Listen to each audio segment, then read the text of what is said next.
अस्सलाम वालेकुम। आज जो हमारा कोर्स है वो है आर्टिफिशियल न्यूरल नेटवर्क पे, और आई कोड गुरु की तरफ से ये हम प्रेजेंट करेंगे। आई कोड गुरु एक प्लेटफॉर्म है जिस पे हम शेयर कर सकते हैं और लर्न कर सकते हैं, ग्रो कर सकते हैं एज ए कम्युनिटी। जो हमारा मिशन है वो ये है कि हम एम्प्लॉयबिलिटी करते हैं, और इसके अलावा high tech skills such as Python, machine learning, और इसके अलावा न्यूरल नेटवर्क, डीप लर्निंग, इसके हम कोर्सेज आई कोड गुरु के प्लेटफॉर्म पे पढ़ाते हैं। और इसके अलावा इंटरनेशनल मेंटोर से हम अपने स्टूडेंट्स को नो हाउ करवाते हैं, स्पेशली सर डॉक्टर सफर शाहिद, सर रिजवान गफ्फार और सर आमिर। आवर फोकस, जो हमारा वर्क है वो हम 20 सेशंस पर डे हम कंडक्ट करते हैं। वीकली वेबिनार होता है, 2 वीकली वर्कशॉप्स होती हैं। और इसके अलावा जो सेशंस हैं उनमें पाइथन फॉर एब्सोल्यूट बिगिनर्स होता है, आर्ट्स की क्लासेस दी जाती हैं, जीआरई की क्लासेस होती हैं, और इसके अलावा डीएसए, लीड कोड, इंटरव्यू की प्रॉब्लम्स के सेशंस कंडक्ट करवाए जाते हैं। फर्दरमोर मशीन लर्निंग और डाटा साइंस के भी सेशंस कंडक्ट करवाए जाते हैं। और ये हमारे सारे सेशंस हमारे फेसबुक के पेज पे लाइव, यूट्यूब चैनल पर भी लाइव अवेलेबल हैं। If we talk about our research achievements, then 700 plus international awards, हैकाथन्स और कॉम्पिटिशन्स में स्टूडेंट्स ने गेन किए हैं।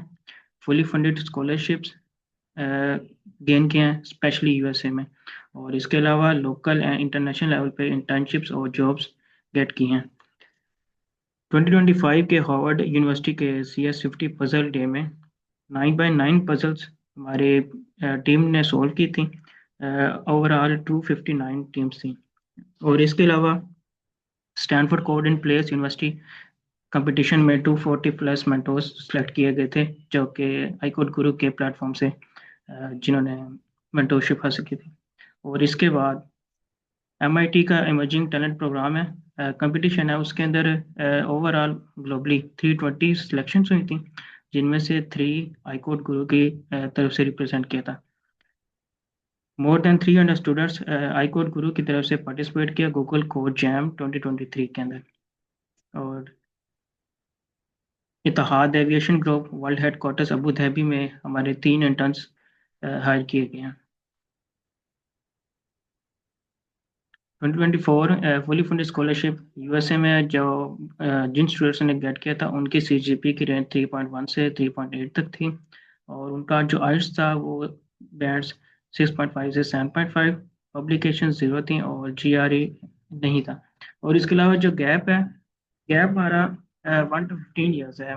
ये मैटर नहीं करता कि आपकी ग्रेजुएशन को 1 ईयर हुआ है या 15 ईयर्स हुआ है। गैप एक्सेप्टेबल है, ऑलमोस्ट अप टू 15 ईयर्स। और इसके अलावा 100% फी वेवर है। स्कॉलरशिप जो मिले हैं वो ऑलमोस्ट 1100 to $3,000 पर मंथ मिले हैं। और इसके अलावा जो बैंक स्टेटमेंट थी वो बिल्कुल नल थी। और इसके अलावा जो फी वेवर है, जैसे एडमिशन फ़ी, वो बिल्कुल भी 100% फ्री है। यूनिवर्सिटीज़, पाकिस्तान की यूनिवर्सिटी जिसमें से एग्रीकल्चर यूनिवर्सिटी फैसलाबाद, कायद आज़म यूनिवर्सिटी, इंटरनेशनल इस्लामिक यूनिवर्सिटी, और बाकी सब यूनिवर्सिटीज़ एज GC फैसलाबाद, इन सब यूनिवर्सिटीज़ ने स्कॉलरशिप गेट की अमेरिका की ये नॉन यूनिवर्सिटीज़ में। और अगर हम आई कोड गुरु की कम्युनिटी की ग्रोथ की बात करें तो 2023 में 18 हार्वर्ड पजल 18 टीम्स ने हार्वर्ड पजल डे में पार्टिसिपेट किया था, और जो इंक्रीज कर गए 2025 में ऑलमोस्ट अप टू 259 तक। स्कॉलरशिप गेट करने के जो रेशियो है वो 2024 में सबसे ज़्यादा थी, 72%। और इसके बाद 2023 में कम थी, और इसके अलावा अब ग्रेजुअली बढ़ती जा रही है। और जो यूनिवर्सिटीज़ जिन्होंने स्कॉलरशिप गेट किया उनमें से प्रोमिनेंट कायद आज़म यूनिवर्सिटी है, फास्ट है, और विजय यूनिवर्सिटी के स्टूडेंट्स हैं। और कायद आज़म के अलावा UT Taxila, GC university Faisalabad, और यूनिवर्सिटी ऑफ एग्रीकल्चर फैसलाबाद किसी। और अगर आपने आई कोड गुरु को ज्वाइन करना है तो आई कोड गुरु की वेबसाइट पर जाके रजिस्टर करें, फेसबुक के पेज पे आई कोड गुरु के पेज को लाइक करें। Thank you.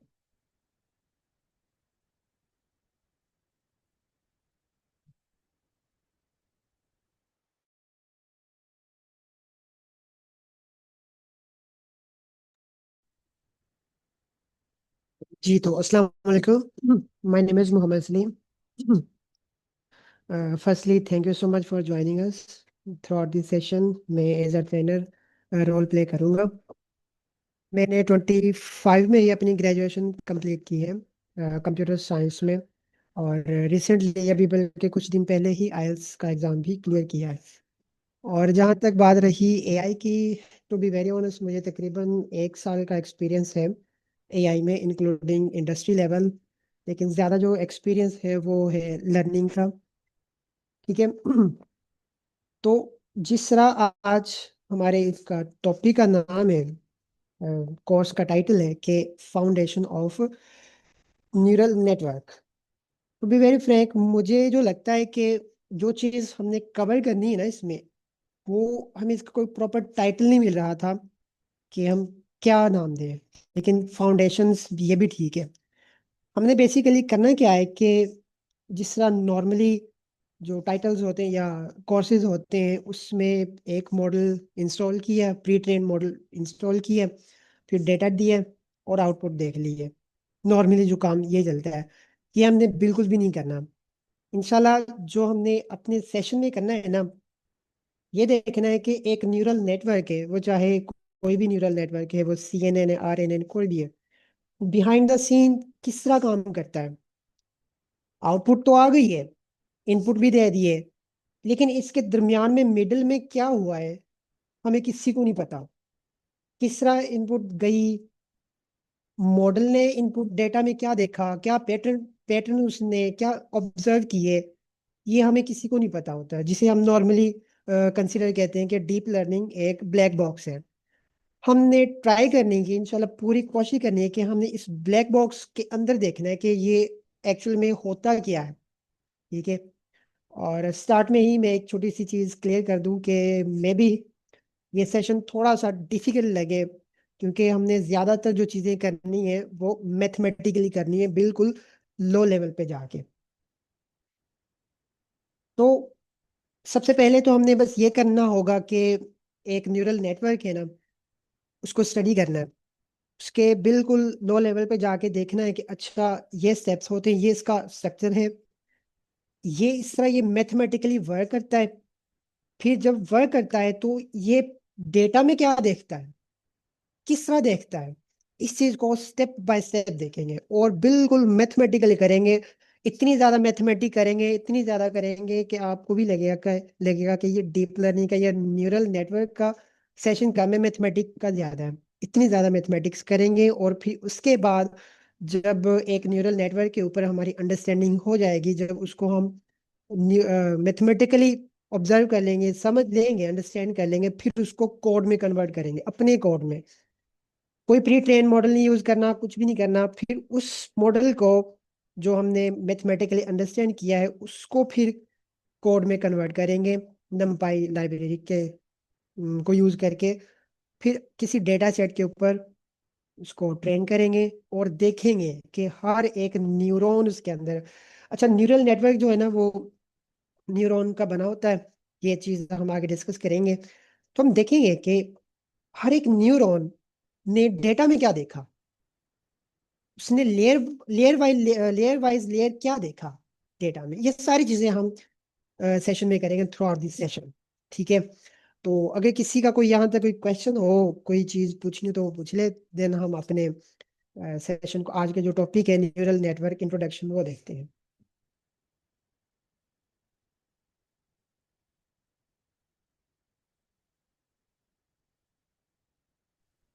अस्सलाम वालेकुम।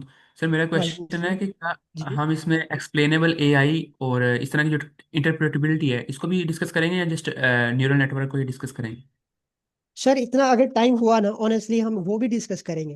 तो अच्छा, मैं लाइट चली गई है ऑनेस्टली अभी, तो मैं दूसरे लैपटॉप से ज्वाइन करूंगा क्योंकि इस लैपटॉप की जो है ना वो बैटरी इतनी टाइमिंग नहीं रहती। काइंडली मुझे बस 2 मिनट दें। जी सर।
काइंडली कंफर्म करें, एम आई ऑडिबल?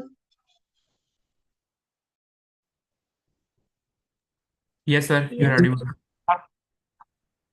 ओके, तो एक्चुअली मैंने मोबाइल से ज्वाइन की है, तो जो स्लाइड थी छोटी सी वो भी मे बी शेयर ना हो। तो वैसे भी आज हमने ज़्यादा कुछ करना नहीं था, सिंपल इंट्रोडक्शन ही करना था कि हमने आगे सेशन में क्या क्या करना है। तो मैं आपको वैसे मैं बता देता हूँ, और उसके अकॉर्डिंग हम फिर डिस्कस करते रहेंगे। और आपका सर, आपका क्वेश्चन था कि एक्सप्लेन है जो एक्सप्लेनेबल एआई है वो भी करेंगे। सर, हमने जो ज्यादा फोकस रखना है ना हमारी सेशन में, वो करना है कि एक मॉडल ट्रेन किस तरह होता है उसको मैथमेटिकली देखेंगे, फिर उसको हम बिल्कुल स्क्रैच से इम्प्लीमेंट करेंगे, तकरीबन सारे कॉन्सेप्ट जो है। फिर इस दौरान जब एआई हो गया, क्या कहते हैं उसको, न्यूरल नेटवर्क हो गया, आर्टिफिशियल न्यूरल नेटवर्क, सिंपल वो कर लिया, कन्वोल्यूशनल कर लिया, और जब आरएनएन कर लिया, ये जो तीन है ना, क्योंकि ये ज्यादा इंपॉर्टेंट है, फिर उसके बाद हम आगे मूव करेंगे।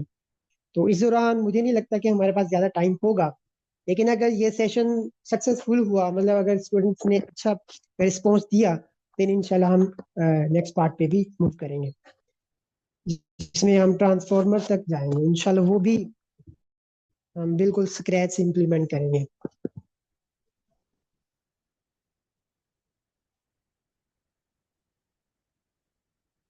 Just a moment.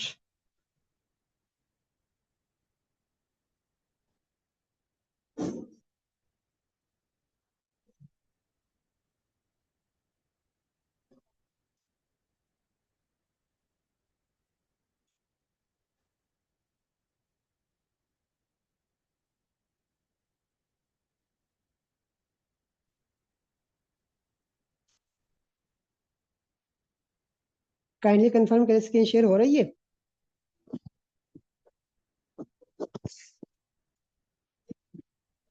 Yes sir, हो रही है। अच्छा जी, आज का जो टॉपिक है वो है न्यूरल नेटवर्क। अच्छा, जब हम न्यूरल नेटवर्क नाम सुनते हैं, माइंड में क्या आता है? क्या क्या होगा क्या? आपको क्या लगता है? अच्छा, इस सेशन में एक छोटी सी रिक्वेस्ट होगी कि हमने जितना हो सके कंट्रीब्यूट करना है, ठीक है? इन क्लास को बड़ा कहने के इंटरेक्टिव बनाना है। अच्छा, न्यूरल नेटवर्क में ना, जब हम सुनते हैं कि न्यूरल नेटवर्क क्या है, एक्चुअली में ये एक कहने के ऑर्गेनाइज लॉजिकल वे होता है, स्ट्रक्चर होता है न्यूरॉन्स का, जिसमें न्यूरॉन्स एक एक दूसरे के साथ इस तरह लॉजिकली कनेक्टेड होते हैं कि एक की इनपुट, सॉरी, एक न्यूरॉन की आउटपुट दूसरे के लिए वो इनपुट एज अ इनपुट काम करती है।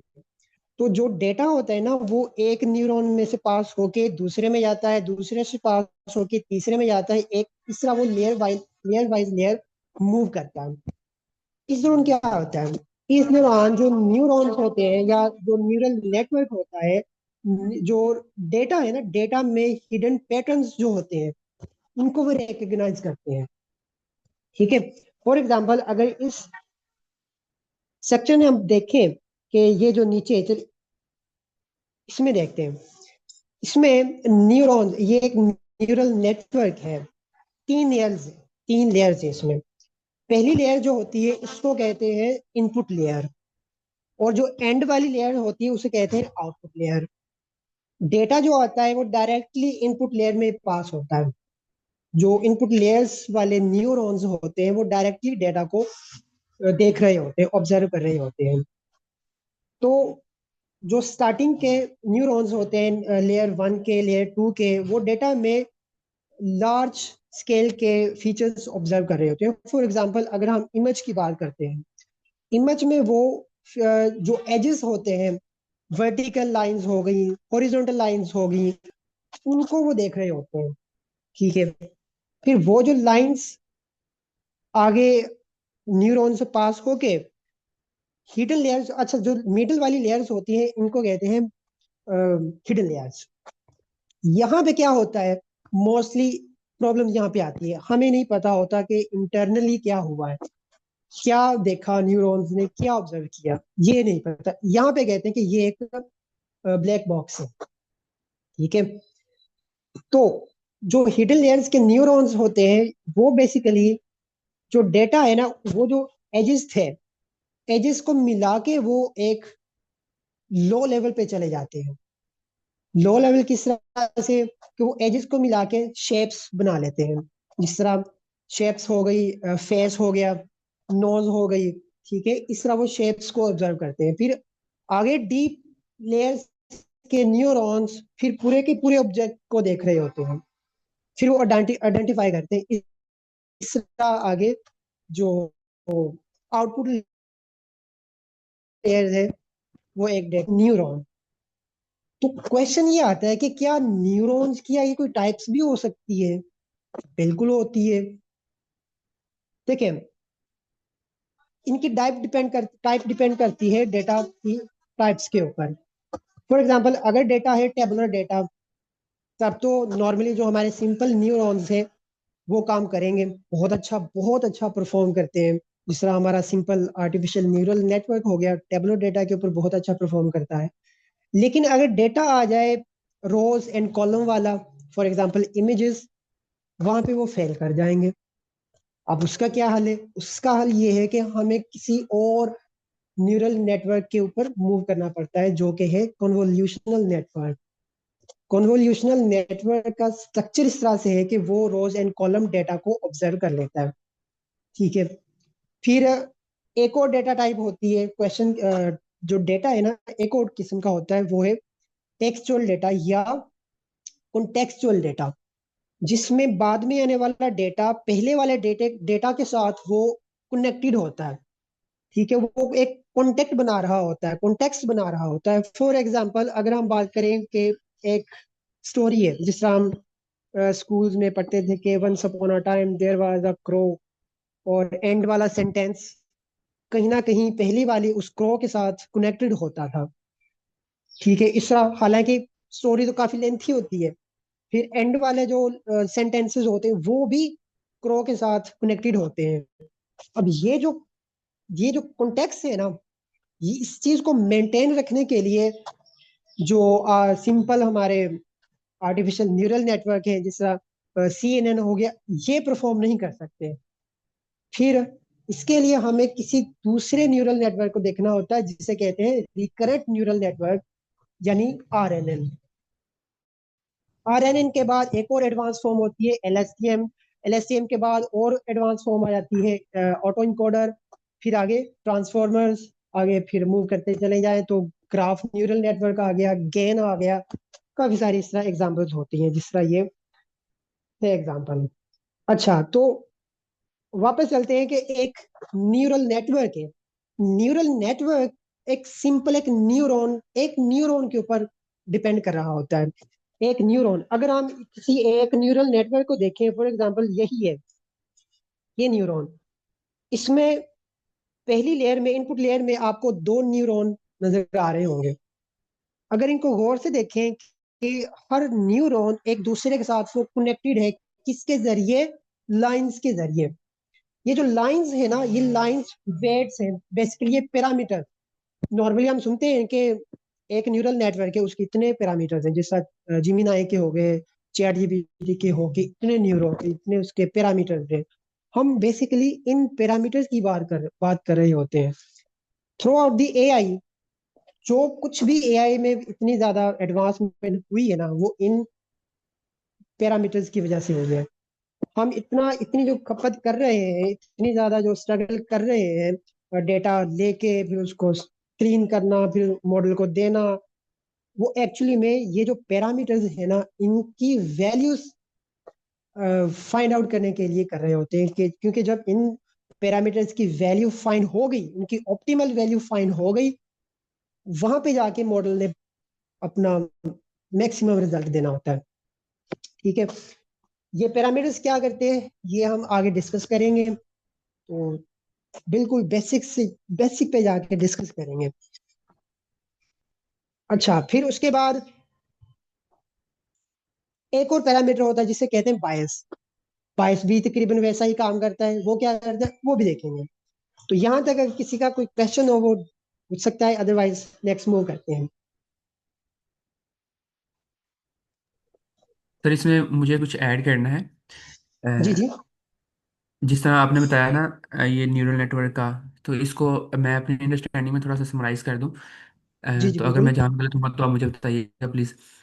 न्यूरल नेटवर्क का जो हमने स्ट्रक्चर लिया ना, वो इंसानी माइंड से लिया, जिस तरह हमारा दिमाग काम बिल्कुल। करता है।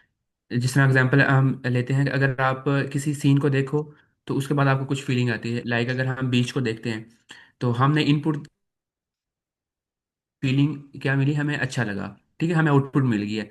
लेकिन इसके दरमियान हमारे माइंड ने वो आउटपुट किस तरह से जनरेट की है, इस चीज़ का हमें नहीं पता। इसको हम बिल्कुल जिस तरह, इसको समझने के लिए हमें माइंड की केमिस्ट्री को समझना पड़ेगा। तो न्यूरल नेटवर्क के अंदर ये जो हिडन लेयर है ना, बिल्कुल इसका यही काम है। इसको ब्लैक बॉक्स इस वजह से कहते हैं कि हमें पता नहीं है कि ये आउटपुट किस तरह से जनरेट कर रही है। तो मुझे चीज़ यहाँ पे ऐड ये करनी है कि अभी जो बहुत से यूएसए के अंदर जो प्रोफेसर भी हैं, उनका जो फोकस है वो इस तरफ जा रहा है कि हम इसको ब्लैक बॉक्स के अंदर जो कर है, इसको हम एक्सप्लेनेबल ए के अंदर हम इसको कवर करते हैं, ठीक है। तो एक्चुअल में इस चीज़ को हम इतना ज़्यादा ट्रस्ट नहीं कर सकते। फॉर एग्जांपल अगर हमने मेडिकल में इसको यूज़ करना है, तो हमें ये नहीं पता कि ये मॉडल ने आउटपुट जनरेट किस तरह की है, कौन सा फैक्टर को इसने ज़्यादा इंपॉर्टेंस दी है और फिर हमें आउटपुट जनरेट करके दी है, ठीक है। तो इस वजह से ये चीज़ जो है ना वो बड़ी ज़्यादा इंटरेस्टिंग हो जाती है। Thank you so much sir, मुझे ये सिर्फ ऐड करना है। बिल्कुल सर, यू आर राइट। बिल्कुल आपने सही कहा कि जो न्यूरल नेटवर्क है ना, ये इंस्पायर हुआ है ह्यूमन ब्रेन से। रिसर्चर ने देखा कि उनका माइंड था कि कोई ऐसी मशीन्स डेवलप करें जो इंसानों की तरह ही बिहेव करे, इंटेलिजेंट हो। तो फिर जारी बात है, उन्होंने इंसान ही, उन्होंने अपना ऑब्जेक्टिव लिया कि इसी को कॉपी करते हैं, इसी को मिमिक करते हैं। पहले देखा जो इसका स्ट्रक्चर था, ह्यूमन ब्रेन का स्ट्रक्चर बिल्कुल वैसे ही। ये बात बिल्कुल गलत है कि हम कहें कि 100%, 100% नहीं, किसी हद तक उसको मिमिक कर लिया, फंक्शनिंग भी उसकी मिमिक कर ली। बिल्कुल आपने सही कहा। ओके, तो बाय द वे, जो ह्यूमन ब्रेन है और या ह्यूमन ब्रेन का जो सेल्स होता है, नर्व सेल या न्यूरॉन और आर्टिफिशियल न्यूरॉन, ये हम कवर करेंगे इंशाल्लाह नेक्स्ट वीडियो में। नेक्स्ट सेशन में हम कंपेयर करेंगे कि एक बायोलॉजिकल न्यूरॉन किस तरह बिहेव करता है और एक आर्टिफिशियल किस तरह बिहेव करता है। अच्छा, इसके बाद ये इसका आर्किटेक्चर भी कवर हो गया। अच्छा, देखिए कनेक्शंस, वही बात कि ये कनेक्शन जो होते हैं ना, ये किस बेस पे होते हैं, पैरामीटर्स की बेस पे होते हैं, जो हमने पहले डिस्कस किया। वेट्स हो गए या वेट्स की बिना पे ये कनेक्शन होते हैं। कनेक्शन स्ट्रॉन्ग भी हो सकते हैं और वीक भी हो सकते हैं, जो ये डिफाइन कर रहे होते हैं कि उस न्यूरॉन से जो आउटपुट आई है, वो उस जो सेकंड न्यूरॉन है उसके लिए वो कितनी ज्यादा इंपॉर्टेंस रखती है। उस बिना पे ये जो वेट्स की वैल्यू है वो एडजस्ट हो रही होती है। खैर ये किस तरह होती है ये भी हम डिस्कस करेंगे। अच्छा, एक एक्टिवेशन फंक्शन स्टार्ट में ही आप एक माइंड में बना लें कि एक एक्टिवेशन फंक्शन होता है।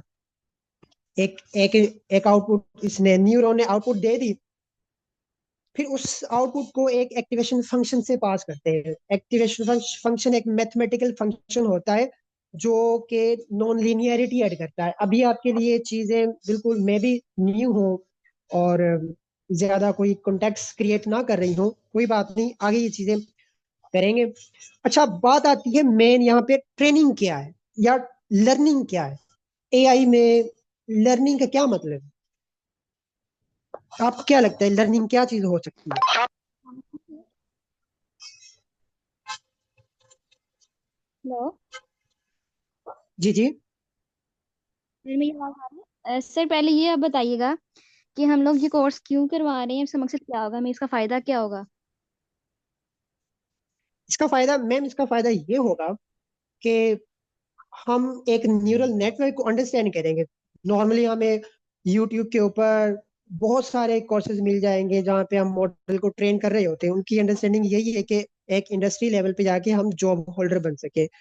लेकिन इस कोर्स में हमने ये देखना है कि एक न्यूरल नेटवर्क मॉडल हमने इंस्टॉल कर लिया, लेकिन उसके बिहाइंड द सीन उसने किस तरह काम किया। ये फायदा देगा हमें रिसर्च में, देगा कि हम रिसर्च, अगर कोई न्यू एल्गोरिथम डिजाइन करना है तो हमें ऑलरेडी पता होगा कि अच्छा बिहाइंड द सीन इस तरह काम करते हैं। तो अगर हम इसको इस तरह लेके चले तो मे बी इसकी ये वाली जो एक पर्टिकुलर प्रॉब्लम है वो रिजॉल्व हो सके। ठीक है।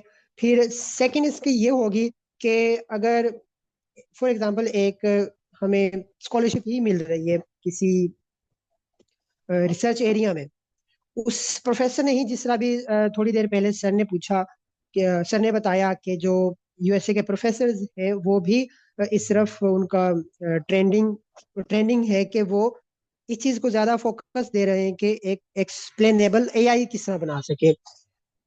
ठीक है। ये चीज हमारे लिए फायदा देगी। एटलीस्ट हमें ये तो पता होगा ना। ठीक है, हम उस लेवल पे नहीं जा सकते बिल्कुल जाके प्रोफेसर के लेवल तक जाएं, वो ठीक है हम नहीं जा सकते, लेकिन एटलीस्ट इतना हमें अंदाजा होगा कि एक न्यूरल नेटवर्क जो है वो किस तरह बिहेव करता है, वो किस तरह काम करता है, किस तरह लर्निंग करता है। आई थिंक मैं आंसर दे पाया।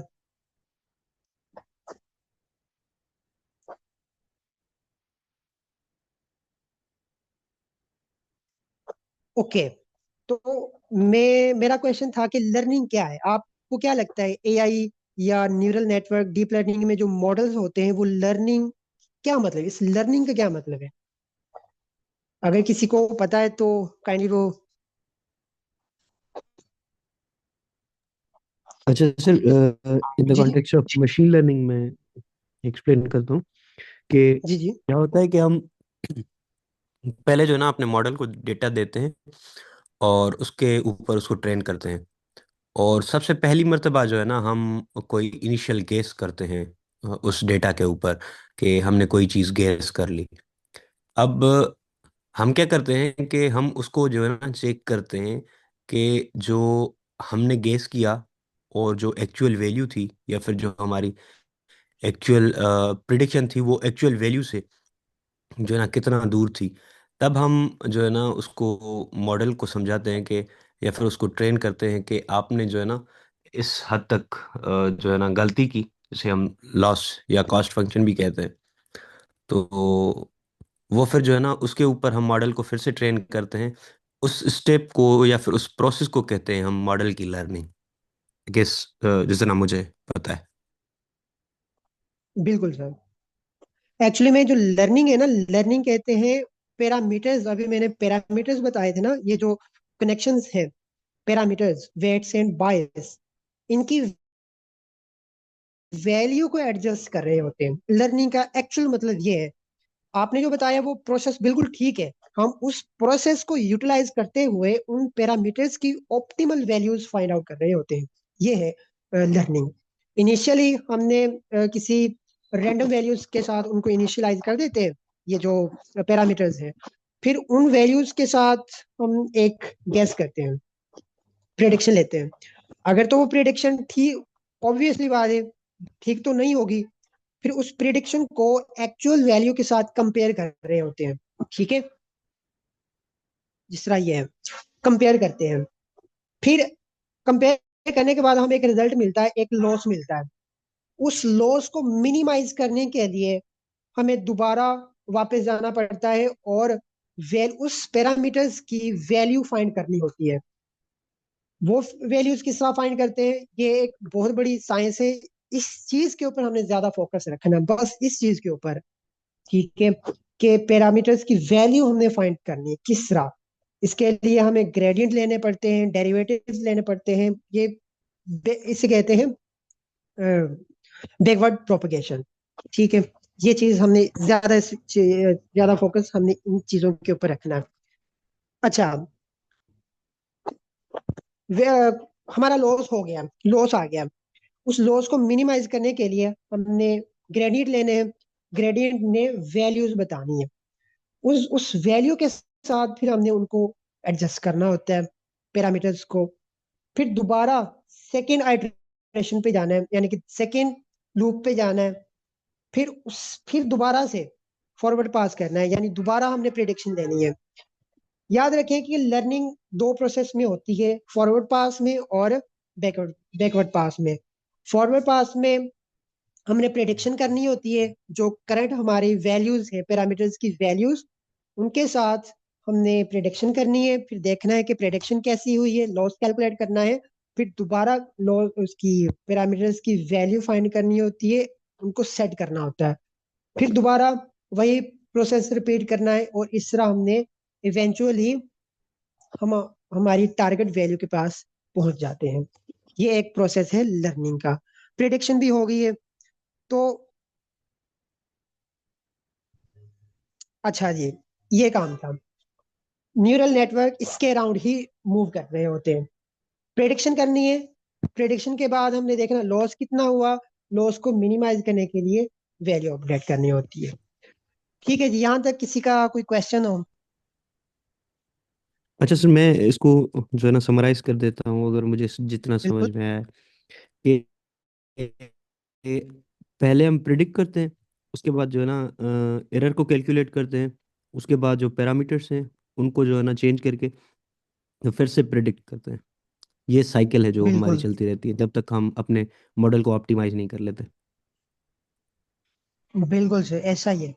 Okay sir, thank you. ये वो समरी रही। जी जी। फॉरवर्ड प्रोपगेशन में वही प्रेडिक्शन करनी है, लॉस कैलकुलेट करना है, और हमने बैकवर्ड प्रोपगेशन में उनकी वैल्यू को एडजस्ट करना है। फिर दोबारा से प्रेडिक्शन, फिर उनकी value adjust, prediction, value adjust करनी होती है। ओके, तो अब देख लेते हैं कि मशीन लर्निंग और डीप लर्निंग में क्या डिफरेंस हो सकता है। देखिए जी, जो है ना मशीन लर्निंग, वो ज्यादा डिपेंड कर रही होती है स्टैटिस्टिकल एल्गोरिदम के ऊपर। ठीक है। लेकिन उसके बिहाइंड, अगर उसके कंट्रास्ट में अगर देखें डीप लर्निंग जो है ना, ये ज्यादा डिपेंड कर रही होती है न्यूरॉन्स के ऊपर, जो बिल्कुल कह लें कि एक एडवांस फॉर्म है। इसमें डेटा, अच्छा, जो मशीन लर्निंग है इसमें हमें फीचर एक्सट्रैक्शन खुद करने पड़ते हैं, बताने पड़ते हैं एल्गोरिदम को कि ये फीचर्स है, जिसे हम नॉर्मली फीचर इंजीनियरिंग भी कहते हैं। हम बता रहे होते हैं कि इस फीचर के ऊपर ये ज्यादा इंपॉर्टेंट है, इसके ऊपर ज्यादा फोकस करना है। ठीक है। जबकि जो डीप लर्निंग है, इसमें हम ये नहीं करते इसे, और इस चीज को कह लें कि डीप लर्निंग इस चीज को रिड्यूस कर देती है, ये एफर्ट रिड्यूस करती है। वो खुद एनालाइज करती है कि कौन सा फीचर ज्यादा इंपॉर्टेंट है। ठीक है। और इस चीज को ये भी कहते हैं फीचर रिप्रेजेंटेशन भी कहते हैं। यानी कि डीप लर्निंग वो खुद एनालाइज कर रही होती है, उनके एल्गोरिदम, डीप लर्निंग के एल्गोरिदम इतने एडवांस होते हैं, वो ये खुद फाइंड आउट कर रहे होते हैं। दूसरी जो हम देख सकते हैं कि कह सकते हैं कि हार्डवेयर डिपेंडेंसी कंसिडर कर सकते हैं। देखिए, जो डीप लर्निंग के एल्गोरिदम्स है ना, ये रिक्वायर करते हैं कि इनके लिए हार्डवेयर थोड़ा सा एडवांस हो, जिस तरह के जीपीयू।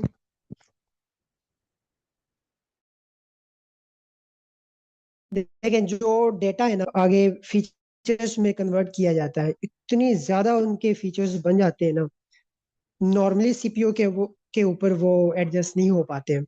या हम कह लें कि हो तो जाते हैं, जारी बात है, लेकिन जो हमारी ट्रेनिंग है, ट्रेनिंग प्रोसेस बहुत स्लो हो जाता है।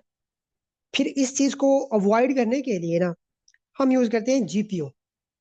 जीपीयू के ऊपर डीप लर्निंग के मॉडल बहुत अच्छा परफॉर्म करते हैं। ठीक है। सेकंड, जो इसकी वजह हो सकती है, वो ये होती है कि जो एमएल के एल्गोरिदम है, वो रिक्वायर करते हैं small data set. Small data set के ऊपर वो अच्छा परफॉर्म कर लेते हैं, लेकिन एक लिमिट के बाद उनकी जो परफॉर्मेंस है वो स्टॉप हो जाती है। चाहे डेटा आप इंक्रीज भी कर दें, लेकिन एक लिमिट के बाद वो फीचर में पैटर्न रिकग्नाइज नहीं कर पाते, जिसकी वजह से हमें एडवांस जाना पड़ता है डीप लर्निंग की तरफ। और डीप लर्निंग की जो एल्गोरिदम है, ये इनको कहते हैं, ये डेटा हंग्री होते हैं। इनको जितना भी डेटा देते जाएं, ये उनके लिए उनकी परफॉर्मेंस तो इंक्रीज होती ही है, लेकिन वो कहते हैं कि ये डेटा कम, तो डेटा के वो बहुत हंग्री होते हैं। एक डिफरेंस ये होता है। और एक और रीजन ये है एग्जीक्यूशन टाइम। जो डीप लर्निंग के एल्गोरिदम है, ये ट्रेन होने के लिए बहुत टाइम रिक्वायर करते हैं, बहुत, क्योंकि डेटा ज्यादा लेते हैं, वो टाइम रिक्वायर करते हैं। क्योंकि इसमें इन्होंने फीचर्स भी आइडेंटिफाई करने हैं। ठीक है, बार बार वही काम रेपिटेशन करनी होती है, तो ये एक वजह है। अच्छा, आज के दौर में सक्सेस क्या है, न्यूरल नेटवर्क क्यों सक्सेस हुए? आपको क्या लगता है क्या हो सकती है? एक तो 3-4 पॉइंट यहाँ पे लिखे हुए हैं, आपको क्या लगता है क्या हो सकते हैं इनके अलावा?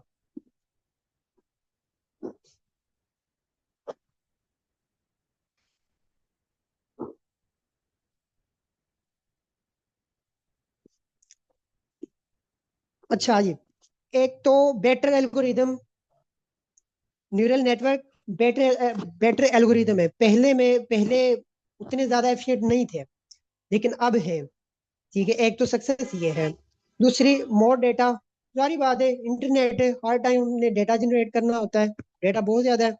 और जिस तरह हमने पहले ही डिस्कस किया कि एल्गोरिदम जो है, डीप लर्निंग के एल्गोरिदम, वो डेटा हंग्री होते हैं। तो जब मोर डेटा देंगे तो परफॉर्मेंस इंक्रीज बिल्कुल होगी। हार्डवेयर, जीपीयू आ गए, जीपीयू के ऊपर डीप लर्निंग के एल्गोरिदम बहुत अच्छा परफॉर्म करते हैं, रन होते हैं। ये वजह है। बेटर इनिशियलाइजेशन, हाँ, ये एक बहुत अच्छी, कह लें कि बेटर इनिशियलाइजेशन और ऑप्टिमाइजेशन, ये दो टर्म बहुत इंपॉर्टेंट है। ऑप्टिमाइजेशन करती है कि वो जो पैरामीटर्स है ना, पैरामीटर्स की वैल्यूज को फाइंड आउट करने के लिए यूज की जाती है। हमारे पास बेटर अप्रोच होगी ऑप्टिमाइजेशन की, तो जारी बात है मॉडल की परफॉर्मेंस, उसकी एफिशिएंसी भी इंक्रीज होगी। और एडवांस फ्रेमवर्क जिस तरह टेंसर फ्लो हो गया और पाइटॉर्च हो गया। ठीक है, ये इसके अलावा जो मुझे लगता है वो कम्युनिटी है। पहले इतनी कम्युनिटी नहीं थी। अब हर बंदा एक ईंट उठाए ना, एक ईंट उठाए, उसके नीचे आपको 4-5 एआई इंजीनियर, एआई रिसर्चर्स मिल जाएंगे। तो अब कम्युनिटी बहुत ज्यादा हो गई है। ठीक है, एक तो वजह ये है क्योंकि हम एक दूसरे के साथ शेयर करके ग्रो कर रहे होते हैं। और इसके अलावा आर्किटेक्चर ये हो सकता है। एल्गोरिदम, अब एल्गोरिदम वैसे ये बेटर एल्गोरिदम या आर्किटेक्चर एक ही बात हो गई है। अच्छा, आपको क्या लगता है क्या और क्या हो सकती है?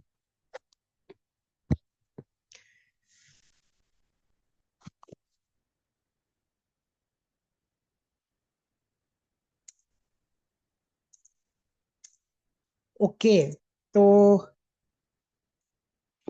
हाँ जी, यहाँ तक किसी का कोई क्वेश्चन हो तो वो कर सकते हैं। आज बेसिकली हमने इंट्रोडक्शन ही करना था। कल इंशाल्लाह हमने इसका, अच्छा, इस कोर्स की एक दो वो भी हैं, प्री क्विज़िट्स हैं। अगर आपको पता है तो बहुत अच्छी बात है, नहीं पता तो भी कोई इशू नहीं है, वो हम साथ साथ कर लेंगे।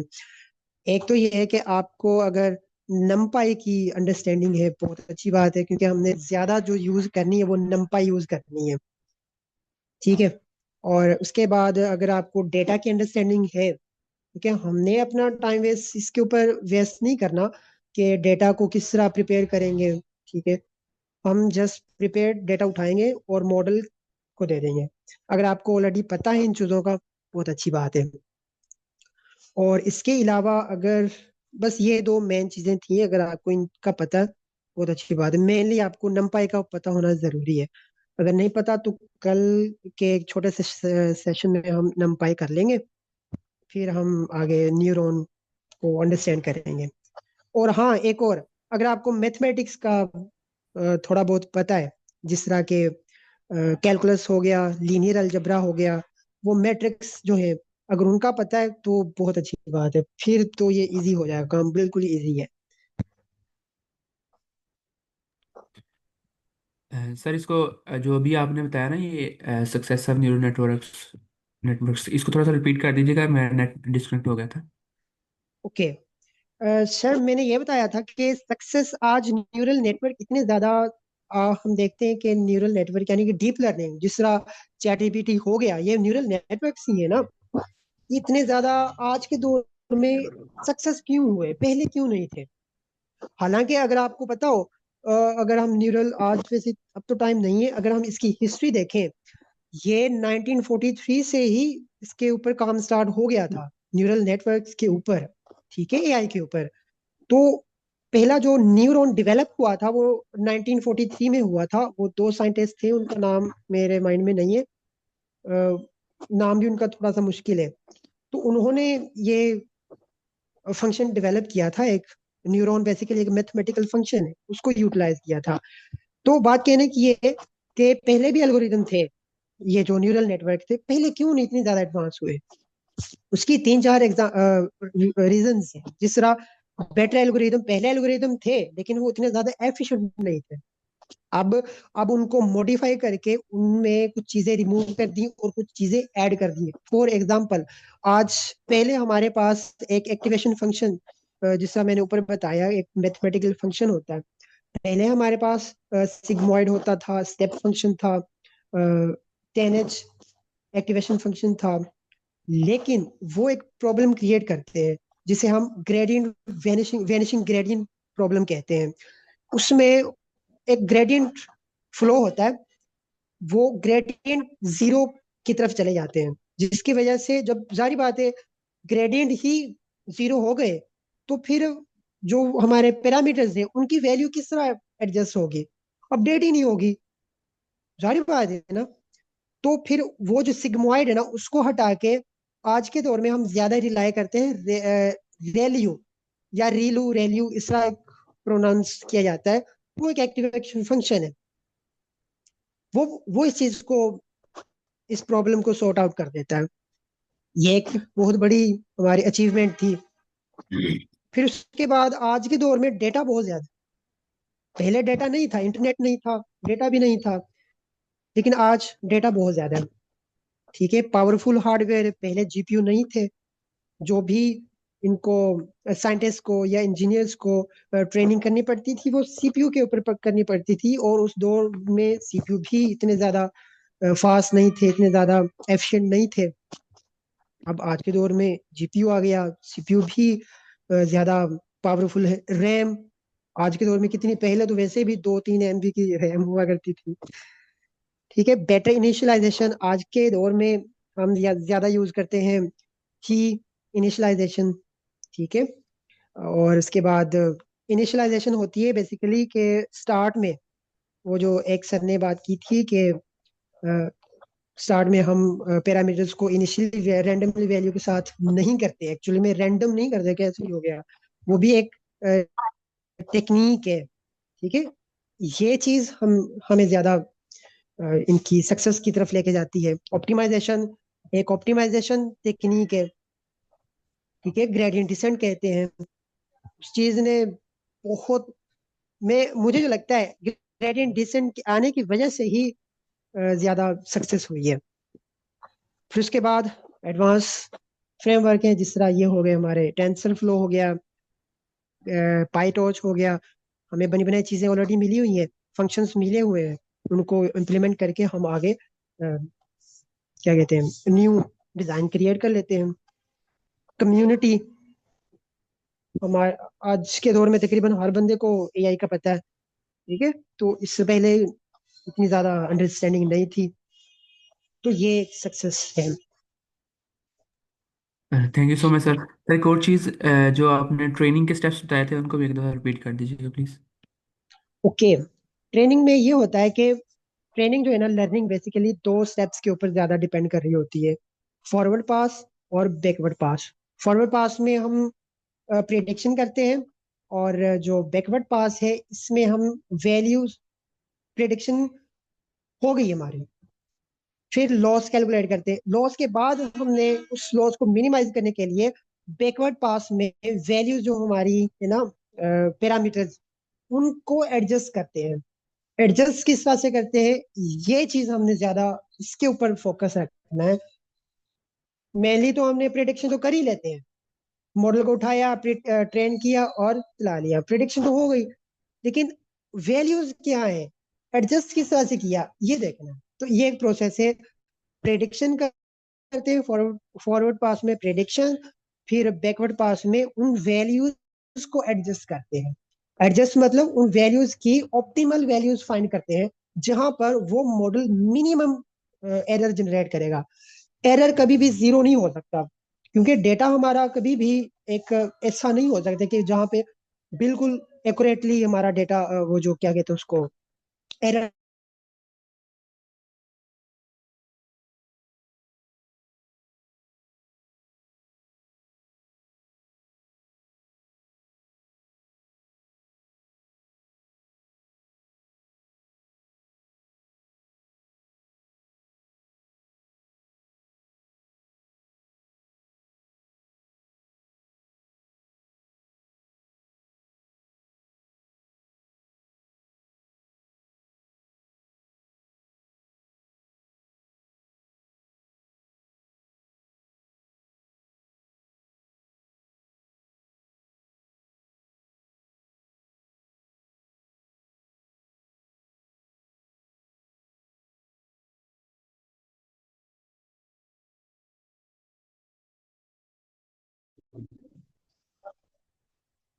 हेलो।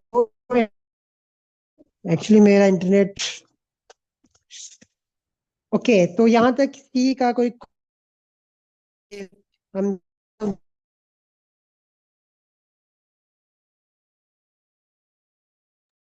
सर आपकी आवाज़ थोड़ी शायद मुझे आ रही है या वैसे कट रही है। एक और मेरा क्वेश्चन ये था कि लाइक जो प्रोडिक्शन कर रहे हैं ना, वो हम किन चीज़ों की प्रोडिक्शन कर रहे जी हैं, जी। लाइक जो उनके जो न्यूरॉन्स की वैल्यूज़ है उनकी प्रोडिक्शन कर रहे हैं, फॉरवर्ड प्रोपोगेशन की मैं बात कर नहीं रहा हूँ। नहीं नहीं नहीं, प्रिडिक्शन प्रिडिक्शन बेसिकली हमने करनी होती है कि हमने डेटा यूटिलाइज किया, जो हमारा डेटा था उसकी एक फाइनल आती है, एक फाइनल प्रिडिक्शन होती है। फॉर एग्जांपल, हमने एक इमेज दिखाई है।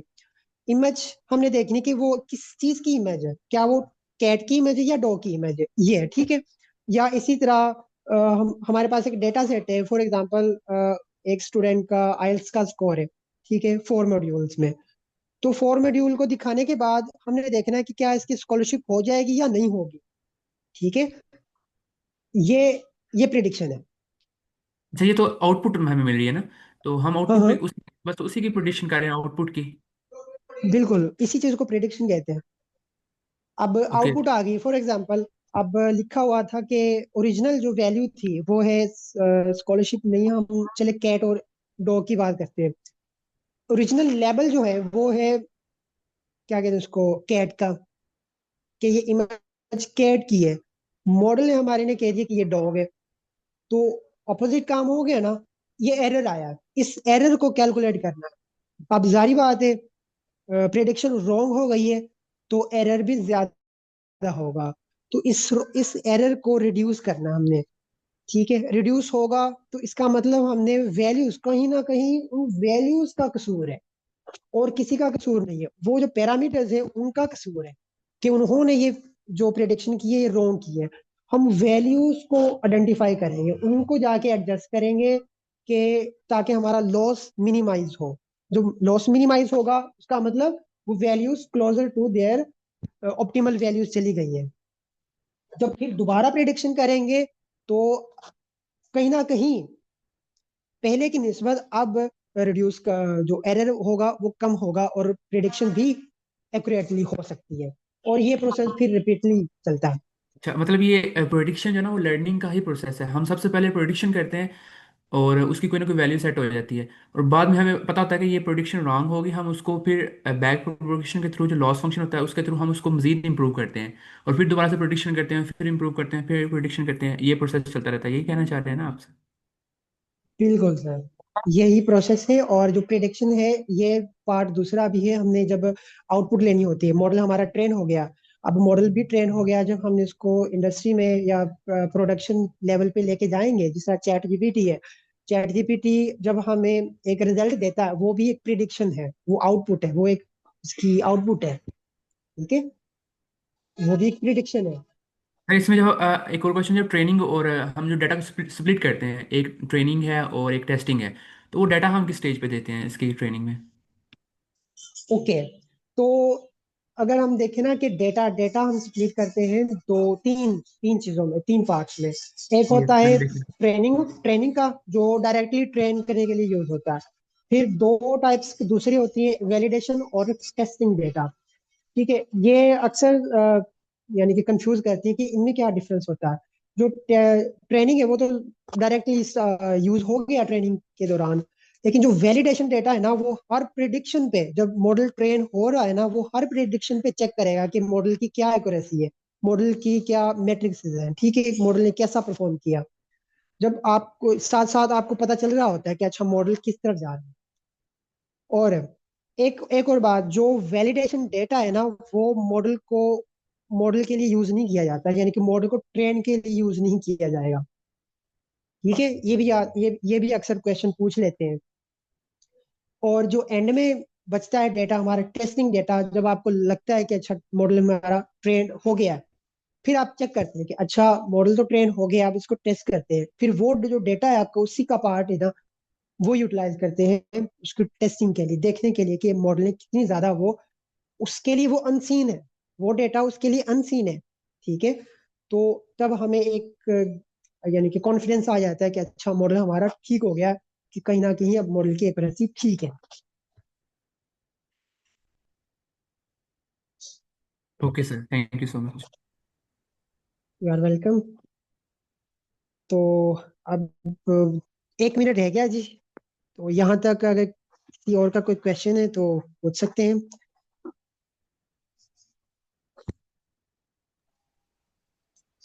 अस्सलाम वालेकुम सर। सर वालेकुम सलाम सर। मैं थोड़ा सा ये बताऊं कि मेरा बैकग्राउंड जो है ना वो कंप्यूटर साइंस या कंप्यूटर सिस्टम से है ही नहीं। मैं मैकेनिकल इंजीनियर हूँ। अच्छा, अब जी जो जी है सर। इसमें इसमें थोड़ा सा ना मुझे इंटरेस्ट आया है एआई में और इस कंप्यूटर साइंस फील्ड में। तो मैंने अभी पाइथन तकरीबन 2 हफ्ता हुआ है लर्निंग शुरू की है। तो नम पाई पे तो अभी मैं पहुंचा ही नहीं हूँ। बाकी मैथमेटिक्स की है, इंशाल्लाह वो तो कवर हो जाएगी, रिकॉल हो जाएगी। मेरी ग्रेजुएशन थोड़ी पहले की है, 2014-15 की है। तो उसमें गैप बहुत ज्यादा है मेरा। तो उस पे तो मैं वर्क कर लूंगा मैथमेटिक्स में। तो नम पाई को मैं कह रहा था थोड़ा सा उसको थोड़ा सा समझा दीजिएगा ताकि वो पिक कर सकूं। Thank you so much. ठीक हो गया सर। ठीक हो गया sir. Firstly thank you so much कि आपने मतलब देर आए दुरुस्त आए, एआई की तरफ आए तो सही। तो सबसे पहले तो वेलकम। और बाकी इंशाल्लाह हम कल के सेशन में नमपाई को थोड़ा सा देखेंगे, फिर उसको आगे मूव करेंगे। ठीक है। और बाकी अगर आपको पाइथन का ज्यादा एक्सपीरियंस नहीं है, अगर किसी और लैंग्वेज का, मेरे ख्याल में वो आपने स्लैक के ऊपर मैसेज किया था, अगर नहीं भी ज्यादा एक्सपीरियंस है तो साथ साथ ये चीज हम करते जाएंगे। ठीक है। No problem. Thank you so much sir, thank you so much. Thank you sir.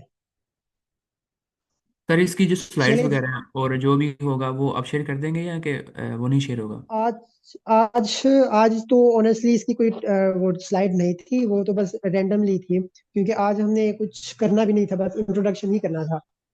और बाकी स्लाइड होंगी, हुआ करेंगी, अगर हुआ करेंगी तो हम मैं लाजमी शेयर किया करूंगा और स्लैक के ऊपर कर दिया करूंगा। सर अगर आप ये जो पीपीटी ये भी शेयर कर दें तो इसमें प्रॉब्लम तो नहीं होगी?